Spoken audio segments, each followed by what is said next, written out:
Who, Starscream? Yeah. For sure, man. That's always been his character. Starscream's It's always been his character, but yeah. Megatron! We are live. We are live. We are live. Did I say welcome to the main event? Run that thing, bro. You mad? Oh, man. Behave before you talk about what I'm talking about, yeah? Disclaimer! Run that thing back. Nah, man, stay there in your corner, man. Run that thing back, fam. I don't want to hear nothing from you. We are live, guys. It's Sam, Mr. Blitz Tech. And I'm Raven, your GS. Joe, one further, the Cyber Nerds. And today we got the review for Transformers War for Cybertron. Spoilers. Starscream gets his arm cut off. Wowza. I was searching for something. I guess that's what we can go with. That's definitely something you can go with. Mad thing. And you guys, you can go with subscribing to the channel. Just press the button right there. There you go. And you can see there's another button called join. Guys, if you're part of the YouTube Patreon members, go over to the community wall. There are videos being there almost every single day now. Yeah, Almost? Almost. I think there's like 1 day left. Oh, okay. Yeah, almost. So, yeah, what happens in this episode? Like, I feel like we can skip what you're talking about, but I like the animation in the show. I think it's cool. I think it's really interesting that they've got all of the Autobots and Decepticons, but like with different voice actors. It's weird, like having like knowing these characters for so long, but then having them with different voices, and even some of them have got like little like design choices that are different, that are more representative of like what I've seen in the games as opposed to in the movies and like the comic books and stuff. What I thought was an interesting choice. What are you saying, Raven? It was calm for me. Calm for me. First episode's calm. I do like the whole mentality of trying to recruit before moving to them. I thought that was such a cool thing because right at the beginning I thought like, wow, why is this guy obviously Megatron's right hand man at the moment? Who's like, oh, like, instead of shoot first, yo, let's try to bring him to our side. Do you know what I mean? Because at the end of the day, we're trying to make our place, you know what I'm saying, a better place. Even though you might agree or disagree with Megatron's ideologies. But I just think that whole thing is always good to have instead of just like, no, I just want to run this place. And then your counterpart is like, no, you're wrong. Do you know what I'm saying? I think that just solidifies the story between them. But other than that, he was cool. I couldn't tell that was Bumblebee at the beginning. It was very different for me. I haven't seen Bumblebee in any other version. So so that kind of caught me off guard. Like, oh, that's Bumblebee. But other than that, pretty calm and no humans. I love it. Yes. Oh, no humans. I do want to jump on the back of what Raven said. I think one of the things that they did the best in this first episode is setting the scene for the world. Do you know what I'm saying? Giving us backstory on Megatron and Optimus's primes, like older, who gave them the knowledges that they've now both split off. And one line that I did love in it was Megatron, where Optimus is like, oh, I can't remember his name, but Thingy would be disappointed with you, and he's like, no, I think he'd be disappointed with both of us. And I was just like, raw, like that's that Magneto Professor Xavier stuff that we never get. Bearing in mind that Magneto and Xavier never shared a mentor, but imagine if they did share a mentor and they both spun off. Usually one is always seen as to be good and one is always seen to be bad, but to have Megatron be like, nah, he'd be like, we're both bad in both different ways. Like, I love that. Like, I don't think that small dynamic has ever been explored properly before. So, and you know what? That kind of separates the whole superhero good and bad. It does, but this is the issue I think they're gonna make later on. Is Megatron's just gonna be portrayed as the bad guy, and Optimus as the good one? Yeah. And I feel like, but here's the thing. Like, I think obviously it depends on the way they push it as well. Yeah, but that's the thing. I don't think they will do it right.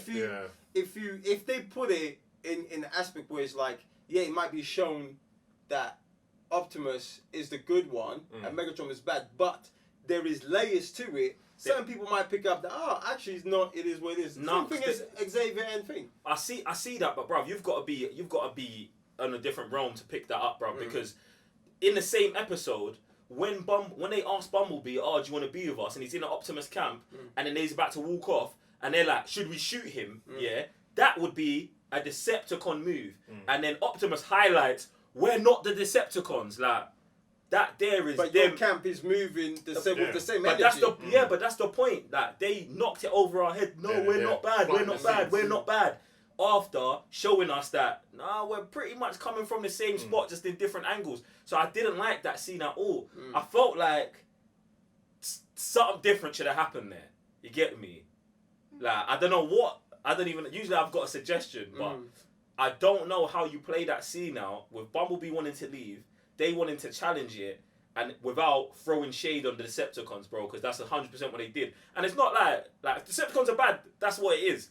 But don't bring in that Nang dynamic or that Nang dialogue if you can't back it up with character development and how you're gonna move it later on, fam. Because I thought that was shady, bro. Because that's how they were doing with Megatron. Like, wasn't Megatron talking to both of them at one point, saying, "Oh, he's come on my side"? Like the way he was saying it was like, "Wow, Megatron's coming from a different side. But this What's going on?" The whole thing of like recruiting instead of shooting man first. Yeah, so that was kind of sick. And then he goes back to the camp, and then he lies to like almost everybody. How I think Optimus Prime, the way he moved to me, where man was doing. I'm like, raw. So propaganda. Yeah, exactly. So I was like, at the end of the day, like if you when we're talking about like a war, you gotta have strategies to win people over.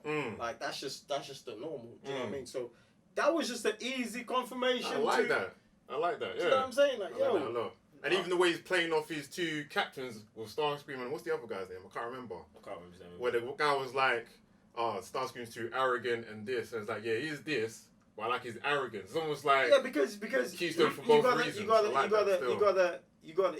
gotta like balance things out. Like when it comes to war, man can't just be too narrow. Do you know what I'm saying? The good path, like like follow this, follow this. No, like you gotta have different type of energies if you gotta make certain things happen. Plus, it's good to have that dynamic in your camp because you know whose strength will bounce off whose strength. Do you know what I'm saying? Like so, I think that was cool. The only thing I think is still missing. it's still a little. What? Who, Starscream? Yeah. For sure, man. That's always been his character. Starscream's It's always been his character. But yeah. Megatron. The only thing think is missing is like the history. Like just before, like I want to like we're always starting here with like Transformers, but I always feel like you're saying they touched on who they were before this whole war, and even then the guy who's the right hand man of Megatron, he's got blue eyes instead of red. So was he like an Autobot before he was a Decepticon? I mean, I just feel like that's just like people, isn't it? Like, does the eyes actually matter? Like you're just whatever you are, like, or are you saying like your eyes change color based on your energy, like that you're moving? Who knows? I didn't even pick that up, to be honest, when I was watching, bro. But I don't like that dude. Like, I think there's something wrong with him, fam. You think so? Yeah, just because, like, just their whole dynamic. Like, obviously, Megatron's the leader. He's the right-hand man. Starscream's on crud. You chop off Starscream's hand, and then I don't know, bro. Like, obviously, he's going to get washed. Yeah. But it's like, I don't know. To me, he doesn't seem like he's with Megatron, fam. He just seems like he's standing next to Megatron. Right. If you get that's how I take it. Where Starscream, even though being moist, seems like he's on Megatron's side, but you know he's on his own side as well. Like that's I don't know, like that sounds all mad what I just said. But they're the two positions. When you're talking about Starscream. Yeah, they're the two positions that I see both of them in. So I'm not sold that dude is like with Megatron like that. I feel like maybe he's gonna cut to be an Autobot, or maybe he's just gonna get blown away. Who knows? Right, he's definitely got that energy. Like, so I was like, what's wrong with him? Like, why is he not just automatically just move to those guys? But obviously, he's coming off Megatron's sort of like approach to the group. Yeah, no. It's not that. But then it was like, but like you're saying, his energy was a bit off. Yeah. But then it was weird because as soon as my guy stepped out of line, whoosh, out of line. I was like, bro. See, that's what I'm saying. There's inconsistencies there, and I'm like, bro, I need to figure this dude out. But then even when Starscream's like, oh, he doesn't want to do what Megatron wants, let's kill him and them two. The Flyers were just like, yeah, all right, cool. Like, bruv, there was no like, where bruv, he was just giving the orders. Now Starscream's giving the orders. You man have just accepted. Like, it was all of that whole dynamic was mad. To have him up. Yeah, bro, and it's like, I don't know if that was like them, it being an anime, like a weak, weak writing, or if there's something underlying And maybe they don't accept him because he can't fly. Maybe they don't accept that Megatron chose him. Maybe because there's, do you know what I'm saying? Maybe he's like the newest guy in the team. But that's what I'm saying. They got to show us that. They got to show us that. That's what I mean. Like, there's something missing, but I do like that we're here. But I feel like there should be some kind of past memories or something, like some flashbacks. That'd be pretty cool still. Yeah, man.